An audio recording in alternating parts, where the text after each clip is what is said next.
ఒక కోడలు, ముగ్గురు భర్తలు, ఒక లవర్, ఆ కోడలకు ఒక చెల్లి. ఆ అత్త అతి దారుణంగా చంపబడింది. ఇక దీనికి సంబంధించిన బ్రేకింగ్ న్యూస్ నేను మీకు ఇప్పుడు చెప్పబోతున్నాను. ఉత్తరప్రదేశ్లో దారుణ ఘటన ఒకటి జరిగింది. ఈ దారుణ ఘటనలో అత్త, ఆమె పేరు సుజాతగా తెలుస్తుంది, ఆమె దారుణంగా హత్య చేయబడింది. ఎవరిచే? ఆ కోడలిచే.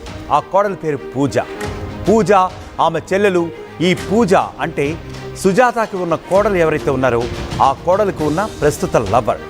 ఆ లవర్, పూజ, ఆ పూజ చెల్లెలు ముగ్గురు కూడా కలిసి ఆమె అత్తను అతి దారుణంగా గొంతు పిసికి గొంతు నరికి హత్య చేశారు. ఎందుకు చేశారు ఆ వివరాలే చెప్పబోతున్నాను నేను. ఉత్తరప్రదేశ్లోని ఝాన్సీలో ఆస్తి కోసం అత్త దారుణ హత్యకు గురైంది. ఉత్తరప్రదేశ్లోని కంహారియాలో మరిది అత్తను హత్య చేసింది ఈ పూజా యాదవ్. భర్త ఎప్పుడో మరణించడంతో చిన్న మరిదికి ఫస్ట్ దగ్గరైంది ఈ పూజా జాదవ్ అనే ఆ ఇంటి కోడలు. ఆ తర్వాత చిన్న మరిదితో కొంతకాలం పాటు సంబంధం నెరిపింది. అయితే కొన్ని కారణాలు రీత్యా, అయితే ఇదే పాయింట్లో కొన్ని అనుమానాలు కూడా ఉన్నాయి. ఆ చిన్న మరిదితో ఎప్పుడైతే సంబంధం నెరిపిందో కొంతకాలం పాటు అది అలా జరిగింది. ఆ తర్వాత చిన్న మరిదిని, అతని పేరు కళ్యాణ్గా తెలుస్తుంది, ఆ కళ్యాణ్ని ఈమె చంపింది అని చెప్పి కొంత అనుమానాలు అయితే ఆ కుటుంబంలో ఇప్పటికీ కూడా ఉన్నాయి. అయితే ఇదే నేపథ్యంలో రెండో మరిది ఎవరైతే ఉన్నారో అతని పేరు సంతోష్, అతనికి దగ్గరైంది సదరు పూజ. ఇది ఇంతవరకు బాగానే ఉంది. ఆ తరువాత ఈ కుటుంబం మొత్తానికి కూడా 16 ఎకరాల పొలం ఉంది. ఈ 16 ఎకరాల పొలంలో ఎవరైతే భర్త మరణించాడో పూజా జాదవ్ భర్త, అతనికి 8 ఎకరాలు, అలాగే రెండవ ఆమె పెద్ద మరిది ఎవరైతే ఉన్నారో సంతోష్, అతనికి మరొక 8 ఎకరాలు కేటాయించింది ఆ కుటుంబ యాజమాన్యం గతంలో. అయితే మొదటి భర్త చనిపోవడంతో ఆ 8 ఎకరాల గురించి కూడా ఈ అత్తకి కోడలికి మధ్య గత కొంతకాలంగా కూడా ఘర్షణ జరుగుతోంది. ఈ ఘర్షణ జరుగుతున్నటువంటి నేపథ్యంలో ఆల్రెడీ ఆమె అక్రమ సంబంధం నేర్పుతున్నటువంటి మూడో మరిది కూడా కొన్ని అనుమానాస్పద పరిస్థితుల్లో మరణించడం జరిగింది. మిగిలింది రెండవ మరిది, ఆమె పెద్ద మరిది. సో ఆ పెద్ద మరిదికి ఆమె దగ్గరైంది. ఆ పెద్ద మరిది ఆమెను తీసుకెళ్లి తన ఇంట్లోనే ఉంచుకోవడం ప్రారంభించారు. అతను కూడా అప్పటికే వివాహితుడు, అతనికి 2 పిల్లలు కూడా ఉన్నాడు. అయితే ఆ రెండవ మరిది ద్వారా గత కొన్నేళ్లుగా ఆమె ఈ అక్రమ సంబంధం నెరపుతూ అతని ద్వారా ఒక ఆడబిడ్డను కూడా కనింది. కొద్ది రోజుల క్రితం అనుమానాస్పదంగా మరణించిన చిన్న మరిది ఎవరైతే ఉన్నారో అతనికైతే ఏ విధమైనటువంటి కూడా ఆస్తి రాయలేదని చెప్పి తెలిసింది. మరిది మరణం తర్వాత పెద్ద మరిదితో ఇప్పుడు నేను చెప్పిన విధంగా అక్రమ సంబంధం కొద్ది కాలంగా అయితే ఆమె నెరపుతోంది. ఇదే క్రమంలో ఆమెకి మరొక లవ్వర్ కూడా పరిచయం అయ్యాడు. అతనితో కూడా అక్రమ సంబంధం నేర్పుతూనే ఉంది. సో టోటల్గా చూసుకుంటే తన భర్త చనిపోయిన తర్వాత, లీగల్గా మ్యారేజ్ అయిన తర్వాత, భర్త చనిపోయిన తర్వాత మరో ముగ్గురితో ఆమె అక్రమ సంబంధం గత కొద్ది కాలంగా నేర్పుతోంది. అయితే అందులో మూడో మరిది చనిపోయాడు. ప్రస్తుతం అయితే సంతోష్ అంటే ఆమె పెద్ద మరిది మిగిలి ఉన్నాడు. బయట లవ్వర్ ఉన్నాడు. ప్రస్తుతం ఇట్లా గత కొద్ది కాలంగా ఈమె అక్రమ సంబంధాల పరంపర కొనసాగుతోంది. అయితే ఈ అక్రమ సంబంధాల గురించి, ఆమె క్యారెక్టర్ గురించి తెలిసినటువంటి ఆమె అత్త సుశీలాదేవి గత కొంతకాలంగా ఆమెకు దూరంగా ఉంటూ వస్తోంది. ఇది పద్ధతి కాదు అని చెప్పి, తమ కుటుంబం పరువు పోతుందని చెప్పి ఉత్తరప్రదేశ్లో, ఎందుకంటే ఇది పేరెన్నిక గన్న కుటుంబం అట.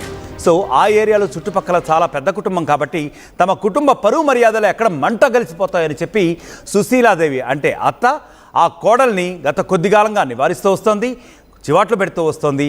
తరచూ అత్తాకోడల మధ్య చాలా ఘర్షణలు కూడా జరుగుతూ ఉండేవి.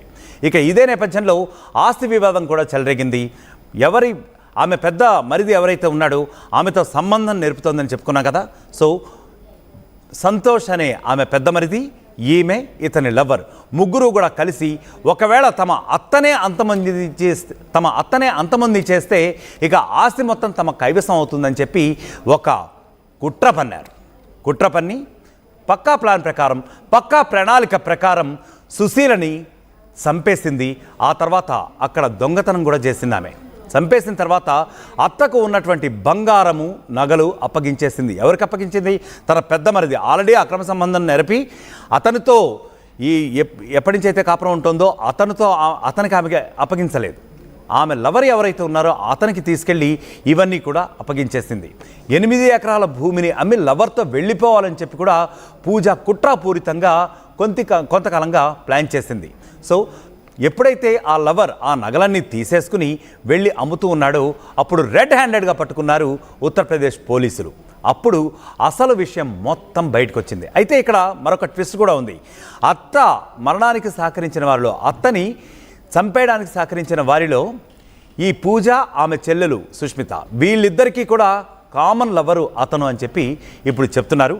అయితే ఇక ఇదే ఘటన గురించి మరిన్ని వివరాలు మా ప్రతినిధి శిల్ప అందిస్తారు. శిల్ప చెప్పండి, ముఖ్యంగా ఉత్తరప్రదేశ్ ఘటన నుంచి. రైట్ శిల్ప నంబర్ కనెక్ట్ కావట్లేదు. ముఖ్యంగా ఇటువంటి దురాగతాలు, ఇటువంటి అక్రమ సంబంధాలు గత కొద్ది కాలంగా ఎన్నో జరుగుతున్నాయి. ఎన్నిసార్లు అక్రమ సంబంధాలు ప్రాణాలు తీస్తాయని చెప్పినా కూడా ఎవరు వినే పరిస్థితి లేదు. రైట్, ఇక ఇదే ఘటన గురించి మా శిల్ప లైన్లోకి వచ్చారు. ఆమెతో మాట్లాడే ప్రయత్నం చేద్దాం. శిల్ప చెప్పండి, ముఖ్యంగా చూస్తూ ఉంటే ఈ క్రైమ్ స్టోరీ చాలా ట్విస్టుల మీద ట్విస్టులు ఇస్తోంది. సో ఒక రకంగా చెప్పాలంటే అక్రమ సంబంధాల పర్వం ఒకవైపు, మరొక వైపు ఆస్తి కోసం, నగల కోసం దొంగతనం చేసినటువంటి ఒక నేపథ్యం ఒకవైపు. అసలు దీన్ని బేసిక్గా ఎట్లా చూడాలి? రైట్, అక్రమ సంబంధాలు ఎక్కడి వరకైనా దారితీస్తాయని ఇప్పటివరకు చాలామంది అంటుంటారు. కానీ దానికి ఎగ్జాంపుల్గా మనం ఇప్పుడు ఈ ఉత్తరప్రదేశ్ ఘటన చెప్పుకోవచ్చు.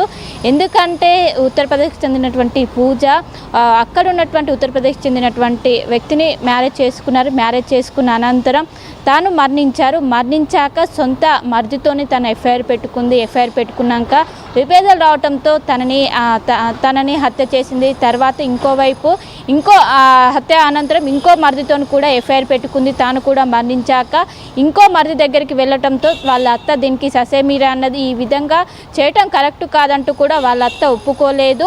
మొత్తం కూడా ఈ స్కెచ్ మొత్తం, ఈ ఘటన మొత్తం కూడా అక్కడ వాళ్ళ ఏదైతే మొదటి హస్బెండ్కి సంబంధించి మొత్తం కూడా వాళ్ళపైన దాదాపు 16 లక్షలకు సంబంధించిన విలువ చేసే భూమి ఉన్నది. ఆ భూమి కోసమే ఒకరినొకరిని చంపుకుంటూ వస్తున్నట్లు కూడా ఒకవైపు అక్కడ ఉన్నటువంటి ఎస్పీ దీనిపైన ప్రెస్ మీట్ పెట్టి చెప్పారు. ఈ మధ్య కాలంలో చూసుకున్నట్లయితే అక్రమ సంబంధాలతోనే ఒకవైపు అటు భర్తని కావచ్చు, ఇంకోవైపు భార్యను కావచ్చు, ఎంత కిరాతకంగా చంపేస్తున్నారంటే అంత కిరాతకంగా చంపేస్తున్నారు. కానీ ఈ ఘటనలో మాత్రము ఒక్కరిని కాదు, ఇద్దరిని కావచ్చు, ఏకంగా 2-3 పొట్టనే పెట్టుకొని తన లవర్ కోసము డబ్బులు తీసుకుపోవడం కోసం కూడా ఇలాంటివి చేస్తున్నారు. ఒకవైపు ఎప్పటికప్పుడు పోలీసులు దీనిపైన ఇలాంటి ఘటనలు జరిగినప్పుడు సీరియస్గా తీసుకున్నప్పటికీ వాళ్ళు మాత్రం కేవలం ఆ ప్రియుడి మోజులో ఉండి ఈ విధంగా బయట ప్రపంచానికి తెలియకుండా వాళ్ళు ఈ విధంగా చేస్తున్నారు. మొత్తం మీద ఎట్టకేలకు ఈ విషయమైనది బయటపడింది. మొత్తం మీద దాదాపు ఇప్పుడు 16 లక్షలకు సంబంధించినటువంటి మొత్తం కూడా కాజేయాలంటూ కూడా అది మొత్తం కూడా తీసుకెళ్ళి ప్రియుడితో హాయిగా బయట జీవించాలంటూ కూడా ప్లాన్ వేసింది. అందులో భాగంగానే మొదటి భర్త మరణించాక ఇంకో మర్ది ఈ విధంగా మర్దుల